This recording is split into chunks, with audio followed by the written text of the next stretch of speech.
Potremmo convincerti con la nostra esperienza nel motorsport o con le nostre partnership sportive. Ma non basta. L'unica cosa che conta in uno pneumatico è la sua qualità, in qualsiasi condizione. Kumho Tire, nient'altro che qualità. Ben ritrovati qui su Radio Rossonera, ci ritroviamo con un nuovo editoriale, questa volta di giovedì, mentre l'altra volta ci eravamo ritrovati di mercoledì, e ci ritroviamo dopo la prestazione del Milan contro lo Slovan Bratislava. Milan che ha vinto, è riuscito a vincere una partita che si era messa un po' non male, però in maniera un po', diciamo, pericolosa, ecco, visti i tempi che stanno attraversando i rossoneri. Ma prima di iniziare direi di invitarvi, se volete, come sempre, a iscrivervi al nostro canale YouTube, a lasciare un like e a lasciare soprattutto un commento a questo video, perché, come dico sempre, le vostre riflessioni, i vostri commenti mi interessano, li leggo e mi piace avere appunto un confronto con voi. Direi di iniziare con il primo tema di questo editoriale, un tema che ci siamo trovati a, diciamo, analizzare e trattare più volte in questa stagione, ma anche nella scorsa stagione, ovvero la fase difensiva. Perché scrivo spina nel fianco irrisolta? Perché di fatto è un problema che il Milan si porta dietro da diverso tempo. Se pensiamo che la scorsa stagione il Milan chiude l'anno, o meglio, l'anno sportivo, con 49 gol subiti in Serie A, insomma, capiamo che è un problema che non nasce ieri. Non nasce ieri, però doveva essere il cardine di questa nuova stagione. A mio parere, l'ho detto più volte, il nuovo allenatore del Milan, al di là del nome, doveva innanzitutto sistemare questa cosa.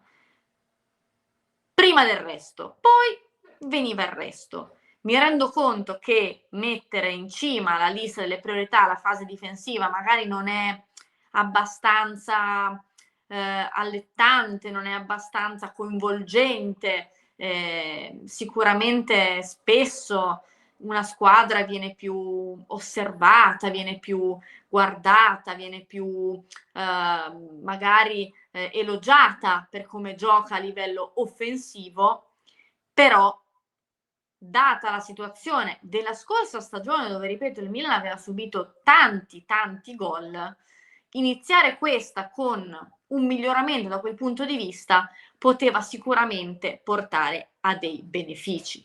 Il Milan subisce 2 gol a Bratislava, subisce 2 gol a Firenze, 3 gol a Cagliari che potevano essere di più, subisce 0 gol a Monza, ma subisce tanto, e considerando, diciamo, il campionato difficoltoso che sta facendo il Monza, fa riflettere, no? Che è una squadra che sta attraversando delle difficoltà abbia messo sotto il Milan in quel modo durante il primo tempo. Mi viene in mente il primo tempo del Bruges a Milano, dove il Bruges non riesce a segnare, ma si rende molto pericoloso fin dai primi minuti e riesce a segnare un gol in 10. Insomma, è una spina nel fianco irrisolta, anche perché, ragazzi, sembra quasi che sia un problema che esiste, perché Fonseca spesso ne parla, poi vi metterò in onda le sue parole tra poco, però allo stesso tempo ne parla come se fosse esterno.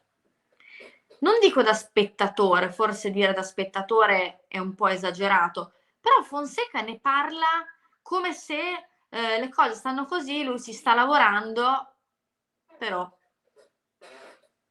siamo a fine novembre. Io non dico che il Milan doveva passare dall'essere una squadra che subiva 49 gol in Serie A in una stagione all'essere una squadra che da quel punto di vista non lascia passare nulla, una squadra super solida. È giusto fare un percorso, è giusto crescere. Il problema è che questa crescita non si vede. Siamo a fine novembre e ci ritroviamo sempre con la stessa identica paura di subire gol da chiunque, da subire gol in qualsiasi momento. Io onestamente, poi ne parleremo di questo, non riesco a essere soddisfatta di una gara come quella di martedì, al di là dei 3 punti, che sono sicuramente positivi, hanno aiutato tanto il Milan in classifica di Champions League, perché non si può far finta di niente. Cioè tu hai preso 2 gol dallo Slovan Bratislava, che abbiamo visto, sia dal punto di vista di risultati in Champions League, sia anche quello che hanno fatto in partita, no? Mi viene in mente il gol di Abraham. Voglio dire, il livello dello Slovan, con tutto il rispetto, è un livello molto inferiore a quello del Milan, ma molto inferiore a tante altre squadre che possiamo trovare in Champions League, ma anche a tante altre squadre che troviamo in Serie A, quindi voglio dire, fa riflettere questo. Come vi dicevo, vi metto in onda le parole di Fonseca. Lo vedete qui, il modo in cui subiamo il primo gol non è normale, abbiamo sbagliato nella marcatura preventiva, non possiamo parlare di una situazione tattica sbagliata, semmai di una lettura del momento non corretta. In generale siamo migliorati in compattezza, siamo più corti, dobbiamo crescere nelle situazioni individuali. Poi parla del corner, sui corner abbiamo 3 giocatori dietro, difficile da spiegare. Anche qui non sto a leggervela tutta, tanto immagino che l'abbiate già letta quasi ovunque, le interviste di Paolo Fonseca dopo la gara. Anche questo continuamente a sottolineare come siano situazioni individuali, letture individuali. Onestamente non so quanto sia, non dico corretto, per carità, ognuno analizza le cose come meglio crede. Non so dove porti. Passo anche alla seconda grafica. Penso che abbiamo dominato durante la partita, abbiamo cambiato tanti giocatori, abbiamo fatto delle cose positive, ma anche cose da migliorare.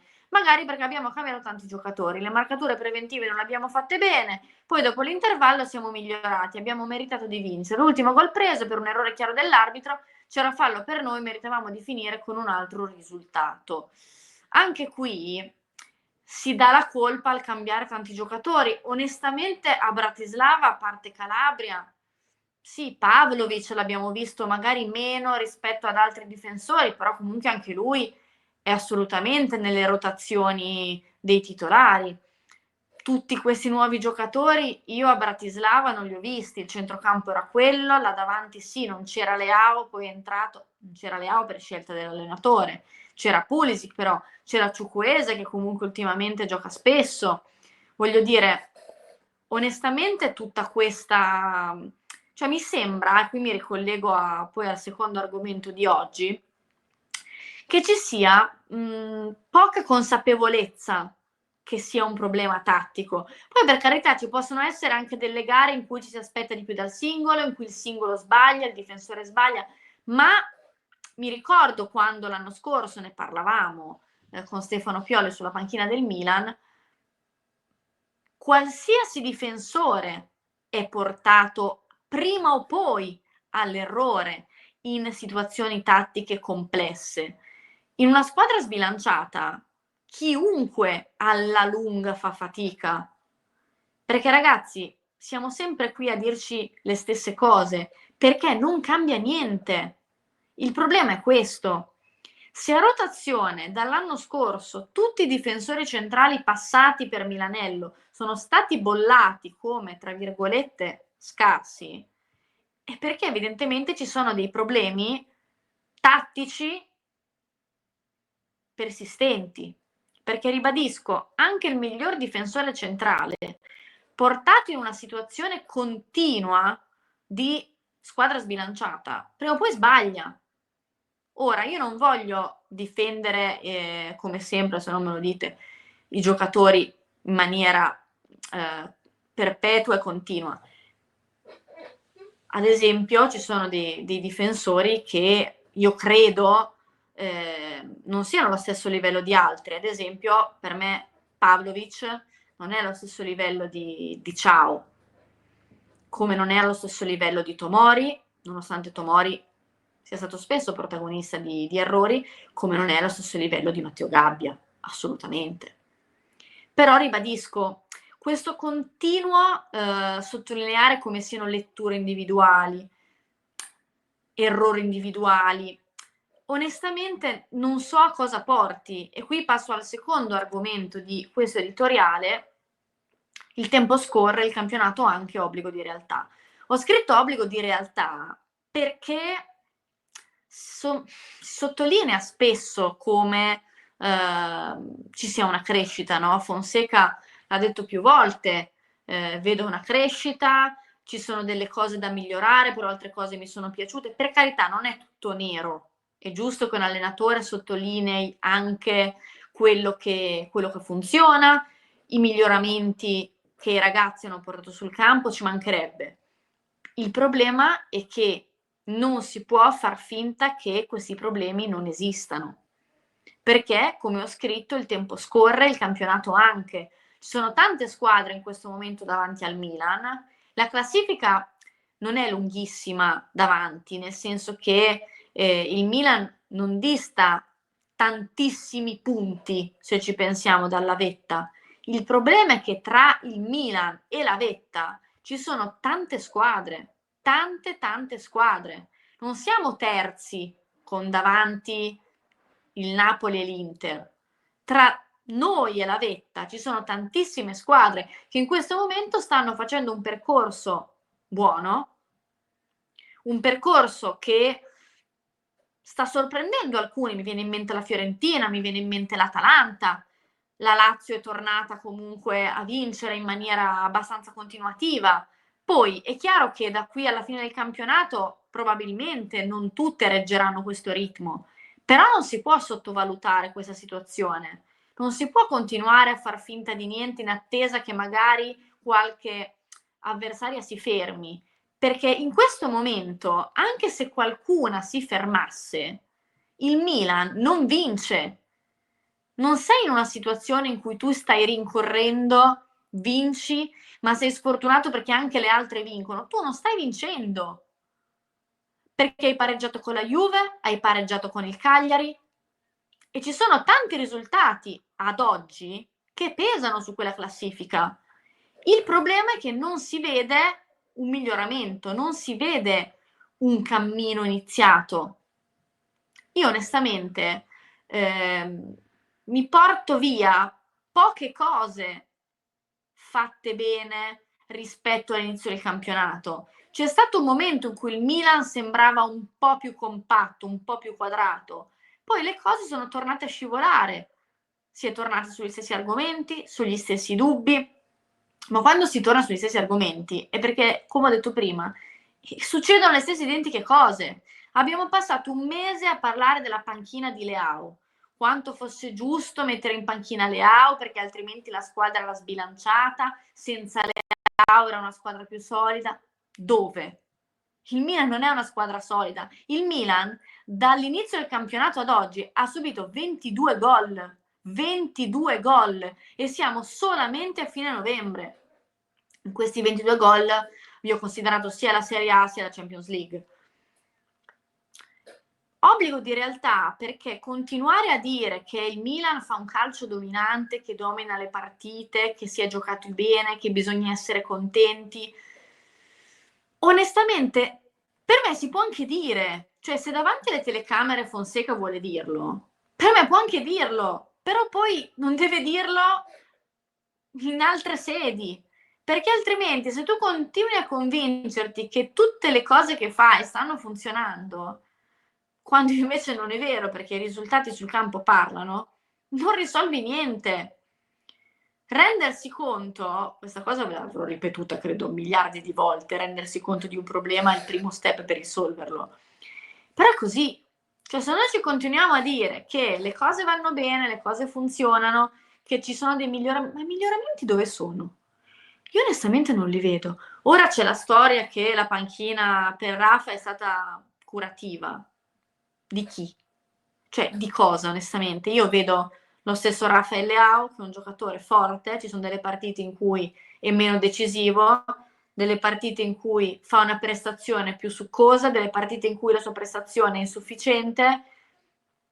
È un giocatore a cui io personalmente non rinuncio, ma perché non mi sembra di essere nella situazione adatta a potersi permettere di rinunciare a un giocatore del genere. Anche perché, sinceramente, con Okafor in campo, mi sembra che il Milan sia stata una squadra più solida.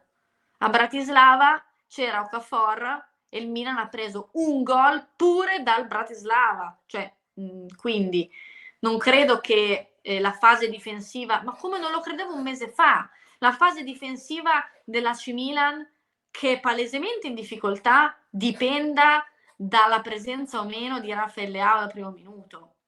Anche basta con questa storia. Ma ripeto, la fase difensiva del Milan è una cosa che non dipende né da Leao né dalle letture dei singoli, o meglio, non dipende solo da queste cose. La fase difensiva è una cosa che va organizzata, va studiata, non la improvvisi, cioè è una cosa su cui il Milan deve lavorare, perché è sotto gli occhi di tutti che non funziona, non funziona. E mi rendo conto che i tanti tifosi che, e andiamo all'ultimo punto dell'editoriale, i tanti tifosi che dopo Slovan Bratislava Milan sono stati delusi, nonostante i 3 punti, è perché pensano al futuro, perché è ovvio che nella testa ti parte la sirena che dice: caspita però, abbiamo subito 2 gol da una squadra del genere, figurati dalle altre. Poi c'è la partita di Madrid, che dici, ma allora com'è possibile? E io me ne rendo conto, e anche in trasmissione un sacco di volte ho sollevato questo dubbio, perché dicevo, ma 3 gol dal Cagliari, 2 gol dallo Slovan, e poi come hai fatto a prenderne solo uno al Santiago Bernabéu? Va bene che il Real Madrid era nel suo periodo magari di difficoltà, formazione super sbilanciata, tutto quello che volete, però nel senso, ti è riuscito a farti 2 gol lo Slovan Bratislava e uno solo Real Madrid. C'è qualcosa che non torna, ma in questa stagione c'è qualcosa che non torna. Il problema è che io non vedo come si possa risolvere ad oggi tra parole distaccate dalla realtà dell'allenatore, del direttore tecnico, situazioni che si ripetono. Quando una situazione si ripete è perché non si risolve. Nessuno sta facendo niente per risolverla. Qui vado al terzo e ultimo punto, se no mi dilungo sempre. Perché ho scritto lezioni di soddisfazione? Perché si è verificato il solito scenario secondo cui il Milan vince giocando una brutta partita, c'è una parte della tifoseria che è contenta perché nonostante tutto hai vinto, c'è una parte della tifoseria che anche se hai vinto critica, è negativa, è preoccupata. Allora, io non vi dico, perché non sono nessuno per dirvi come vivere una cosa del genere. Io predico sempre la libertà. Ognuno è libero di vivere il Milan. Questo è un momento delicato del Milan, perché che sia delicato è sotto gli occhi di tutti. Ognuno è libero di viverlo come preferisce. Però dover essere per forza contenti non è scritto da nessuna parte, come dover essere per forza critici non è scritto da nessuna parte, assolutamente. Io credo che però in questo momento, se un tifoso non riesce a godersi una vittoria come quella di Bratislava, non è un caso, perché se tu avessi strappato una vittoria 3-2 in un momento difficile in cui vedevi una squadra stanca che veniva da un periodo positivo dove aveva dato tutto, aveva vinto partite importanti ed era arrivata magari a una gara come Bratislava stanca con delle assenze e strappi un 3-2 magari anche giocando male, il tifoso non è critico, il tifoso lo capisce. Quando il Milan vince le partite della stagione 21-22 che portano scudetto, le ultime, il Milan gioca bene, il Milan vince strappandoli quei risultati con la foga, con la cattiveria, ma è un Milan che si vedeva che era stanco, si avviava verso fine di stagione, ma il tifoso è contento, il tifoso non è stupido, non è stupido, riesce a capire quando una vittoria brutta vale la pena di essere festeggiata, al contrario capisce quando una vittoria brutta è brutta per altri motivi, perché brutte sono state anche altre cose che hanno preceduto quella gara. Monza-Milan, scusate, giocata e vissuta in un altro periodo storico, viene vissuta come una gara che il Milan vince strappando i 3 punti, giocando male, però con la zampata riesce a portarsi a casa il massimo bottino. In un periodo del genere, in cui Tu hai perso una valanga di punti, hai preso tantissimi gol, hai una classifica brutta e preoccupante per la qualificazione in Champions e vedi pure Monza-Milan, in cui vedi una squadra che è in lotta a salvezza, che nel primo tempo ti mette sotto, non viene vissuta come la vittoria della zampata. Non so se mi spiego. Cioè le cose vanno sempre contestualizzate.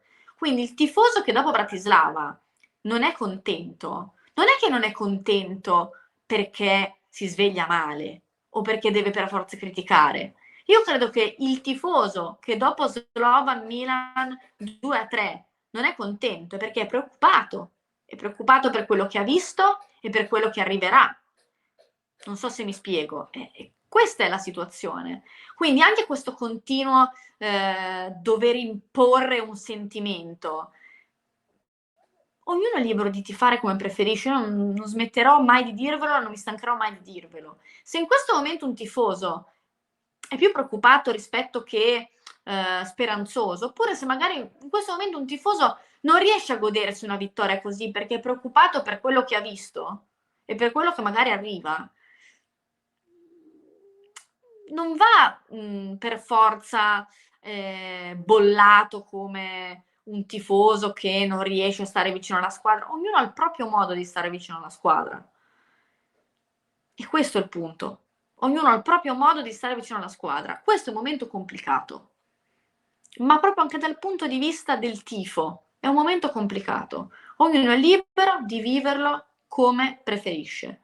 L'importante è che le cose inizino a migliorare. Cioè io credo che in questo momento il tifoso del Milan è consapevole che non è una squadra, non perché non ne ha le capacità tecniche, ma perché è un momento complicato. Il tifoso lo sa che il Milan non può fare un filotto di 8 vittorie consecutive, ok?